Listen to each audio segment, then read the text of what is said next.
大家好啊！話說咧，我上次開呢一個 M2A 啊，就中咗張啟暴龍嘅 SAR，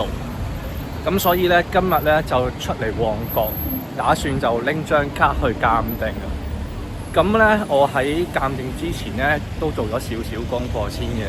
就知道咧 PSA 咧流通量咧係最高，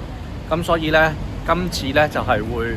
拎去 PSA 嗰度鑑定嘅。除此之外咧，我都做咗少少功課，就問咗位資深師兄啊，佢就同我講咧，原來鑑卡啊都有啲都市傳說㗎，唔知真唔真，咁但係佢有咁樣講，咁我就跟住佢做啦。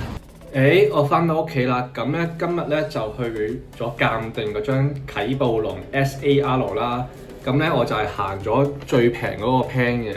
就係呢一個285蚊啊。咁咧，然之後嗰個都市傳說咧，鑑卡技巧咧就係話，嗰個資深師兄同我講啊，就係咧能夠鑑卡啊，盡量都行去最平嗰個 plan 啊，目的就係因為有少少強迫 PSA 去俾一個高分你啊，因為 PSA 咧佢係會根據鑑定嗰個價值，然之後有機會收取你嗰個差價噶嘛，咁所以咧一開始行最平個 plan。咁就變相，如果 PSA 佢想賺你多啲錢咧，咁佢就可能要考慮俾一個高分你，然後去收取嗰個差價啦。咁嗰個都市傳說就係咁啦。